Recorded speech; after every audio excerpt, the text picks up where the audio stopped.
Pasar Cibuntu selalu ramai sejak subuh. Suara para pedagang saling bersahutan, menawarkan dagangan dari sayur mayur, ikan segar, sampai jajanan tradisional. Tapi di tengah keramaian itu, ada satu sosok yang selalu jadi perhatian. Bukan karena jualannya, tapi karena aura yang dibawanya. Namanya Raka. Tubuhnya tinggi besar, wajah penuh luka bekas perkelahian, dan jaket kulit hitam yang terlihat usang tapi masih gagah melekat di tubuhnya. Warga menyebutnya preman pasar, dan tak sedikit yang memilih menghindar saat ia lewat. Itu Raka? Bisik seorang ibu pedagang tempe sambil menarik anaknya ke belakang lapak. Namun, tak banyak yang tahu siapa Raka sebenarnya. Di balik tampangnya yang sangar, ada hati yang terluka dan masa lalu yang tak mudah. Dulu, Raka adalah anak jalanan yang hidup mengandalkan kekuatan. Ia pernah menjadi penagih utang, bahkan terlibat beberapa kali perkelahian antar geng. Tapi semuanya berubah saat ia hampir kehilangan nyawanya dalam tawuran terakhir, dan diselamatkan oleh seorang pedagang tua di pasar ini, Pak Sabar, yang memberinya pekerjaan ringan dan tempat tidur di gudang sayur. Sejak saat itu, Raka memilih tinggal di sekitar pasar, menjaga area itu dari pencuri dan pemalak. Tapi cap, preman, telanjur melekat. Orang hanya melihat fisiknya, bukan tindakannya. Pagi itu, Raka duduk di bangku kayu dekat warung kopi Maknur. Ia menyesap kopi hitam pekat sambil memantau pasar dengan tatapan tajam. Pagi, Ka, sapa Maknur, satu dari sedikit orang yang tak takut padanya. Pagi, Mak. Tidurmu gimana semalam? Aman? Aman, cuma ada bocah nyoba ngambil dagangan Bu Ina. Udah saya usir. Maknur tersenyum kecil. Orang-orang harus tahu siapa kamu sebenarnya. Raka hanya mengangguk pelan. Ia tak butuh pujian. Ia hanya ingin tenang. Namun, ketenangan itu tak akan berlangsung lama. Hari itu akan jadi titik balik hidupnya, dan awal dari pengakuan yang selama ini ia tak pernah cari. Matahari pagi mulai menyelinap di sela-sela atap seng pasar. Aroma sayur segar bercampur dengan bau tanah basah, khas pagi di pasar Cibuntu. Pedagang mulai sibuk menata dagangan, pelanggan berdatangan satu persatu. Raka masih duduk di bangkunya, kopi tinggal separuh, rokok tinggal abu. Pandangannya terpaku pada sosok tua yang berjalan tertatih sambil memanggul dua keranjang besar berisi sayuran. Punggungnya bungkuk, napasnya tersengal, tapi wajahnya tetap sabar. Itu Nenek Sumi, penjual bayam dan kangkung yang setiap hari datang sendirian, tanpa sanak saudara. Raka sudah sering melihatnya, kadang membantu tanpa bicara, cukup dengan anggukan atau gerakan tangan. Kali ini, Nenek Sumi terlihat lebih kelelahan dari biasanya. Keranjang sebelah kirinya miring, hampir jatuh. Melihat itu, Raka segera berdiri tanpa pikir panjang dan melangkah cepat. Bu, sini saya bantu, ucapnya sambil meraih salah satu keranjang sebelum terjatuh. Nenek Sumi menatap Raka dan tersenyum kecil, matanya keriput namun jernih. Terima kasih, Nak Raka. Berat banget ini. Badan nenek udah gak kuat kayak dulu. Raka hanya mengangguk.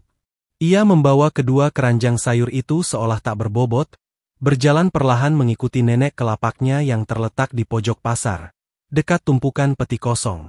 Beberapa orang memperhatikan dari jauh. Sebagian hanya melihat dengan dahi berkerut. Aneh ya, preman bantuin nenek? Jangan-jangan modus? Gumam salah satu pedagang muda dengan curiga. Setibanya di lapak, Raka menurunkan keranjang itu hati-hati. Sudah, Bu. Nanti kalau butuh angkat-angkat lagi, tinggal panggil saya. Terima kasih, Nak. Kamu baik, meski orang-orang kadang salah paham. Baru saja Raka berbalik hendak kembali ke bangkunya, suara ribut terdengar dari arah tengah pasar. Seorang pedagang berteriak sambil menunjuk ke segala arah. Sayurku hilang. Seseorang ambil keranjangku. Pencuri. Hei, itu dia. Itu preman yang bawa-bawa sayur tadi. Seru Pak Udin, penjual sayur yang lapaknya tak jauh dari Nenek Sumi. Sekejap, suasana pasar berubah. Beberapa orang langsung menoleh ke arah Raka, yang masih berdiri di depan lapak Nenek Sumi. Tatapan curiga, bisik-bisik, dan langkah kaki cepat mengarah padanya. Tuduhan itu dilempar tanpa tanya, tanpa bukti, hanya karena siapa dia. Kerumunan mulai mengelilingi Raka, seperti badai yang mengurung seseorang di tengah laut. Suara-suara gaduh memenuhi udara, saling bersahutan, menggema di antara lapak-lapak yang sebelumnya damai. Preman itu emang dari dulu suka ngambil jatah pedagang, teriak seorang bapak dari belakang, meski tak pernah melihat langsung peristiwa yang dituduhkannya. Raka berdiri diam. Tangannya mengepal, bukan karena marah, tapi menahan diri. Ia tahu, satu gerakan keras saja bisa membuat keadaan semakin panas. Ia tatap Pak Udin, yang masih menunjuk-nunjuk ke arahnya dengan wajah merah. Saya lihat sendiri dia bawa keranjang. Setelah itu keranjang saya hilang. Apa gak jelas? Pak Udin terus membela tuduhannya, penuh keyakinan, seolah kebenaran hanya miliknya. Beberapa warga mulai ikut bersuara. Udah laporin aja ke Satpam Pasar. Jangan dikasih ampun, maling harus dihukum. Suasana berubah seperti pengadilan jalanan, hakim, jaksa, dan eksekutor dalam satu kerumunan tanpa kendali. Nenek Sumi mencoba maju, menarik lengan Raka. Dia bukan pencuri. Dia bantu saya tadi. Keranjang yang dia bawa itu milik saya. Teriaknya, suara gemetar namun penuh keberanian. Namun, suaranya tenggelam. Orang-orang lebih percaya pada apa yang mereka ingin percayai. Label, preman, sudah cukup jadi bukti. Walau tak ada saksi, tak ada barang bukti. Raka menarik napas panjang. Saya gak ambil apa-apa, katanya lirih, namun cukup keras untuk didengar. Tapi kata-kata itu jatuh di telinga yang sudah tertutup prasangka. Beberapa orang mulai mendekat lebih agresif. Ada yang mencengkram kerah jaket Raka, ada pula yang sudah menggulung lengan baju, siap bertindak. Ngaku aja, Ka. Gak usah sok suci. Udah biasa kamu begini, kan? Desak seseorang. Mak Nur yang melihat dari kejauhan ikut maju. Kalian semua kenal Raka dari kabar, bukan dari kebenaran. Selama ini pasar aman siapa yang jaga? Dia, bentaknya sambil menatap mereka satu persatu. Namun suara kebaikan masih kalah dengan gelombang emosi. Satu dua tangan mulai mendorong Raka, dan tubuhnya hampir kehilangan keseimbangan. Tiba-tiba, terdengar suara pengeras suara dari ujung pasar. Suara yang dikenal semua warga Cibuntu. Tegas, lantang, dan dihormati. Berhenti. Jangan sentuh dia. Seru Kang Dedi Mulyadi, berdiri di atas bangku kayu dengan sorot mata tajam. Semua kepala menoleh. Suara ricuh langsung mereda seperti ombak yang surut tertelan pasir. Kang Dedi turun dari bangku dan melangkah ke tengah kerumunan, tepat ke arah Raka yang masih berdiri tegak. Meski tubuhnya dikelilingi kecurigaan. Kang Dedi berdiri di tengah kerumunan, tubuhnya tegap, wajahnya serius. Sorot matanya menyapu setiap orang di sekeliling Raka, satu persatu, tanpa gentar. Keramaian pasar mendadak sunyi, hanya suara kipas angin tua di pojok kios yang masih berdengung pelan. Apa kalian semua sudah dengar cerita lengkapnya? Tanyanya lantang. Tak ada yang menjawab. Beberapa orang mulai menunduk, sadar bahwa mereka telah terlanjur terbakar emosi. Pak Udin masih bersikeras. Saya lihat sendiri, Kang. Dia bawa keranjang, lalu keranjang saya hilang. Gak mungkin kebetulan. Apakah kamu melihat dia ambil keranjang dari lapakmu? Tanya Kang Dedi dengan tajam. Pak Udin terdiam. Mulutnya terbuka, tapi tak ada kata yang keluar. Ia sadar, tak satu pun dari tuduhannya didasari bukti yang jelas. Kang Dedi menoleh ke Nenek Sumi. Ibu, keranjang yang Raka bawa tadi milik ibu. Iya, Kang. Saya hampir jatuh karena beban berat. Nak Raka bantu bawain sampai ke lapak saya. Semua orang juga bisa lihat kami jalan bareng. Jawab Nenek Sumi dengan suara lirih namun tegas. Beberapa warga mulai saling melirik. Ada rasa bersalah yang merayap perlahan di wajah mereka. Mereka mulai menyadari bahwa amarah mereka barusan adalah kesalahan yang nyaris berujung kekerasan. Namun Raka tetap diam. Ia menunduk, menatap tanah di bawah kakinya. Bukan karena takut, tapi karena kecewa. Bukan karena dipukul, tapi karena lagi-lagi, ia dihakimi hanya karena tampangnya. Kang Dedi melangkah ke arah Raka dan menepuk bahunya. Saya tahu siapa kamu, Ka. Kamu keras, iya. Tapi kamu bukan penjahat. Kamu punya cara sendiri buat jaga pasar ini. Raka mengangkat kepalanya perlahan. Ada sedikit kilatan di matanya. Bukan air mata, tapi semacam luka lama yang baru saja disentuh kembali. Terima kasih, Kang, katanya singkat. Hanya itu. Ia tak ingin membela diri. Biarlah perbuatan menjawab tuduhan, seperti yang selalu ia yakini. Kang Dedi kemudian menatap warga. Pasar ini tidak butuh penghakiman. Pasar ini butuh kepercayaan, kejujuran, dan keberanian untuk minta maaf kalau kita salah menilai. Sunyi. Lalu, satu persatu, warga mulai mundur. Ada yang mengangguk pelan, ada yang memalingkan wajah karena malu. Pak Udin pun akhirnya berkata lirih, "Maaf, Ka. Saya salah lihat." Raka hanya mengangguk kecil. Maaf diterima, meski luka dari tuduhan itu belum tentu bisa hilang begitu saja. Kehadiran Kang Dedi di Pasar Cibuntu hari itu sebenarnya bagian dari agenda rutin keliling daerah. Ia sering turun langsung, mendengarkan keluhan rakyat, membantu pedagang kecil, bahkan kadang ikut mengangkat karung beras atau mengupas kelapa bersama warga. Namun pagi itu, langkahnya terhenti saat melihat kerumunan di tengah pasar. Dari jauh, ia mengenali suara gaduh dan sorakan marah, seperti api kecil yang hendak menyambar minyak. Tanpa ragu, ia menerobos kerumunan, berdiri tegak dan langsung menghentikan kericuhan dengan suara khasnya. Di hadapannya, berdiri Raka, dikelilingi tatapan curiga dan amarah yang belum sepenuhnya padam. Setelah semua tenang dan kebenaran terungkap, Kang Dedi tidak langsung pergi. Ia berdiri di depan warga pasar, mengambil waktu sejenak untuk bicara, bukan sebagai pejabat, tapi sebagai sesama manusia. Kita seringkali terlalu cepat menilai seseorang dari tampangnya. Ucapnya, tenang namun menghujam. Dari jaket kulitnya, dari tatapan matanya. Padahal, kita lupa bahwa niat baik tidak selalu datang dalam bungkus yang rapi. Warga menyimak. Tak sedikit yang mulai mengangguk pelan, tersadar akan kesalahan kolektif yang nyaris membuat seorang tak bersalah jadi korban. Raka ini sudah lama ada di pasar ini.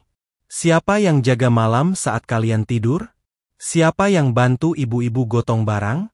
Tapi sayangnya, semua itu tidak diingat saat satu kesalahan, yang bahkan belum terbukti, dituduhkan. Mak Nur maju ke depan, berdiri di samping Raka. Saya saksi dia jaga pasar lebih dari siapapun. Kalau dia preman yang lebih manusia daripada yang ngaku warga baik-baik tapi cepat menuduh. Kang Dedi menepuk pundak Mak Nur dan tersenyum kecil. Terima kasih, Mak.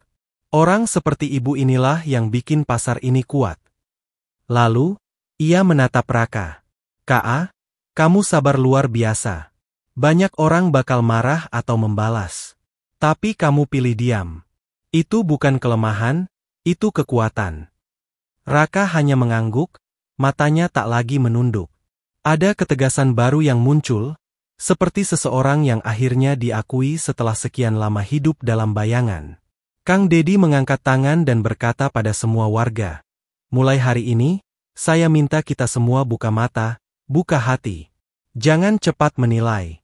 Jangan takut minta maaf. Dan jangan segan untuk membela yang benar."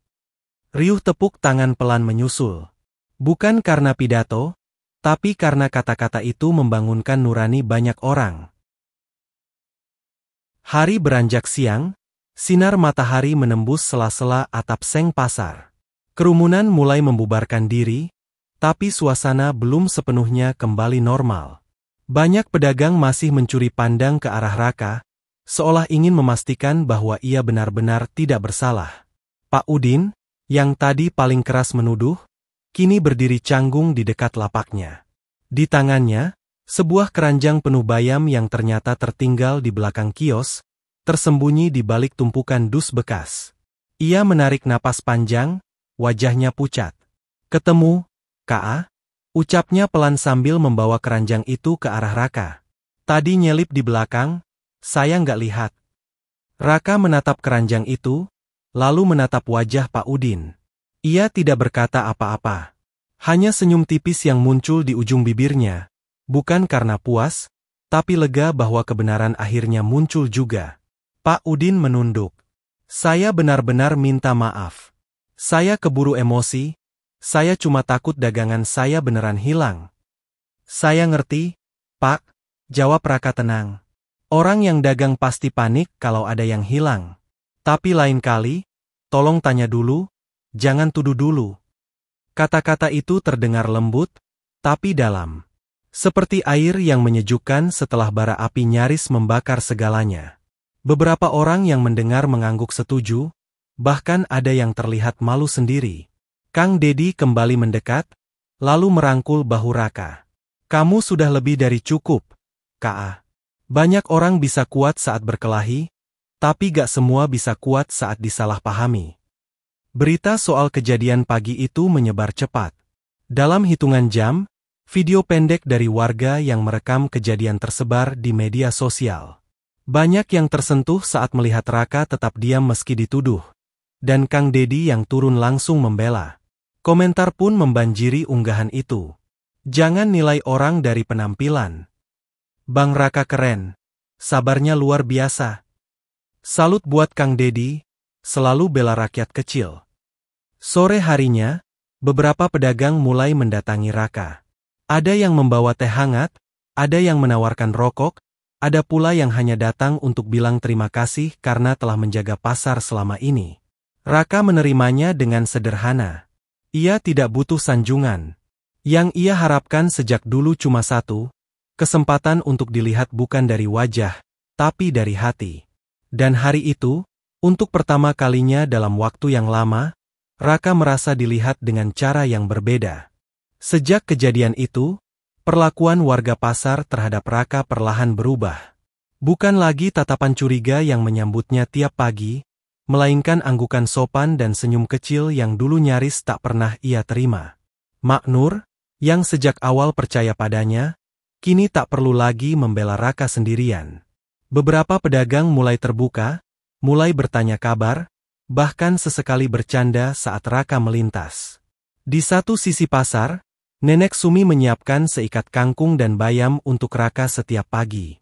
Buat makan siang kamu, Nak, katanya sambil tersenyum. Tenagamu lebih dibutuhin daripada dompetmu. Raka hanya tersenyum dan mengangguk. Ia masih tak banyak bicara, tapi matanya kini lebih tenang.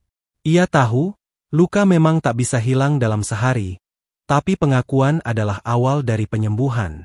Suatu hari, seorang bocah kecil, anak dari pedagang sayur, menghampiri Raka dengan canggung. Om Raka, bisa tolongin aku ngerjain PR matematika? Raka mengernyitkan dahi, lalu tersenyum. PR matematika? Wah, om taunya cuma angka tagihan sama berat karung. Bocah itu tertawa. Tawa yang jujur. Tawa yang tak mengenal stigma. Kabar tentang perubahan ini bahkan sampai ke kepala pasar. Ia kemudian memanggil Raka secara resmi dan menawarkan peran sebagai penjaga keamanan malam dengan upah tetap. Tawaran itu datang bukan karena iba, tapi karena kepercayaan. Raka menerimanya, bukan karena uang, tapi karena tanggung jawab. Ia merasa diberi tempat, diberi ruang untuk benar-benar menjadi bagian dari komunitas. Kang Dedi pun kembali beberapa hari kemudian, kali ini bukan untuk menyelesaikan masalah, tapi untuk melihat perubahan yang ia harapkan, dan ia temukan. Gimana rasanya sekarang, Ka? Tanya Kang Dedi sambil duduk di bangku kayu di dekat warung kopi. Raka menatap sekeliling. Pasar terlihat hidup, ceria, dan lebih terbuka. Rasanya, kayak bukan cuma jadi penjaga, tapi juga jadi bagian dari keluarga. Kang Dedi tersenyum. Kadang, yang paling keras bukan karena mereka jahat, tapi karena terlalu sering ditinggal, terlalu sering disalahpahami. Raka mengangguk pelan. Dalam hati, ia tahu betul, dunia memang keras, Tapi manusia punya pilihan, tetap menjadi luka, atau jadi pelindung agar orang lain tak perlu terluka seperti dirinya dulu. Hari-hari berlalu, dan Raka semakin dikenal bukan hanya sebagai preman yang pernah dituduh mencuri, tapi sebagai pelindung sejati pasar Cibuntu. Ia bukan hanya menjaga keamanan, tapi juga menjaga keharmonisan di antara para pedagang. Setiap malam, ia berkeliling pasar dengan langkah mantap, memastikan tidak ada yang berbuat onar. Para pedagang pun merasa tenang, bahkan ada yang memberikan makanan kecil sebagai tanda terima kasih. Suatu malam, saat hujan deras turun, Raka melihat seorang pemuda sedang berusaha memecah gembok gudang. Tanpa ragu, ia menghampiri dan menegur dengan tegas. "Kamu pikir bisa beraksi di pasar ini tanpa konsekuensi?" katanya dengan suara rendah tapi penuh kewibawaan. Pemuda itu terkejut, lalu mundur perlahan. Raka tahu, bukan kekerasan yang harus ia gunakan, tapi kewibawaan dan ketegasan yang muncul dari rasa hormat. Keesokan harinya, cerita itu tersebar cepat. Para pedagang semakin yakin bahwa Raka bukan ancaman, tapi pelindung yang mereka butuhkan. Kang Dedi pun beberapa kali datang, memberikan dukungan moral dan bantuan kecil agar pasar makin tertata. Ia juga mengajak Raka untuk ikut dalam program pelatihan keamanan komunitas. Raka yang awalnya skeptis, mulai membuka diri. Ia belajar banyak hal baru, dari teknik penjagaan hingga cara berkomunikasi yang lebih efektif. Di sela-sela pelatihan, Raka sering duduk bersama Kang Dedi, membicarakan masa depan pasar dan harapan mereka. "Kamu punya potensi besar, Ka. Jangan sia-siakan," kata Kang Dedi. Raka tersenyum, mengangguk. Kini ia tak lagi merasa sendirian. Ada tempat dan peran yang jelas untuknya di tengah komunitas yang dulu menolak, kini menerimanya. Pasar Cibuntu berubah bukan hanya karena bangunan atau kios yang rapi, tapi karena hati yang belajar untuk saling percaya dan menghargai. Dan di tengah perubahan itu, Raka berdiri tegak, bukan lagi sebagai preman yang disalahpahami, tapi sebagai pelindung yang dihormati. Setahun telah berlalu sejak kericuhan di pasar Cibuntu yang mengubah segalanya. Banyak yang berubah, tapi satu hal tetap, kehadiran Raka di tengah-tengah mereka. Kini, Raka bukan hanya penjaga pasar malam. Ia juga menjadi penghubung antara pedagang dan pihak pengelola pasar. Setiap ada keluhan, masalah, atau kebutuhan mendadak, nama Raka selalu disebut lebih dulu. Anak-anak kecil yang dulu takut padanya kini sering memanggilnya Om Raka, dan tak segan memeluk kakinya saat ia lewat. Ia bahkan pernah diundang mengisi acara motivasi di sekolah dasar dekat pasar. Raka sendiri belum terbiasa bicara di depan banyak orang, tapi ia berbicara dari hati. Tentang bagaimana masa lalu tak harus menentukan masa depan. Tentang bagaimana satu niat baik bisa mengubah cara orang melihat kita. Kang Dedi terus mendampingi Raka dari jauh. Kadang lewat pesan singkat, kadang lewat kunjungan mendadak. "Jaga terus pasar itu, Ka. Kamu bukan cuma jaga barang, tapi juga jaga nilai-nilai kita." Raka tak pernah mengejar penghargaan. Tapi beberapa waktu lalu, ia diberi piagam penghormatan oleh pemerintah daerah sebagai tokoh inspiratif komunitas. Piagam itu digantungnya di warung kopi Maknur, bukan di rumahnya. "Biar semua orang lihat," katanya. "Ini bukan tentang saya, tapi tentang kita semua yang mau berubah." Raka juga mulai membentuk kelompok ronda kecil dari anak-anak muda pasar. Ia ajari mereka tentang disiplin, kejujuran, dan cara menahan emosi. "Kalau kalian cuma mau ditakuti, orang akan lari. Tapi kalau kalian bisa dipercaya, orang akan datang." Suatu malam, ketika Raka duduk sendiri di bangku kayunya, ia tersenyum melihat suasana pasar yang tenang. Lampu-lampu menyala redup, kios-kios tertutup rapi, dan tak ada keributan seperti dulu. Ia menatap langit malam dan berkata pelan, "Ternyata, jadi orang baik itu bukan soal dihormati, tapi soal bertahan di saat semua orang salah paham." Dan di pasar kecil itu, di tengah hiruk-pikuk kehidupan sehari-hari, kisah seorang preman yang berubah menjadi pelindung terus hidup. Bukan sebagai legenda, tapi sebagai teladan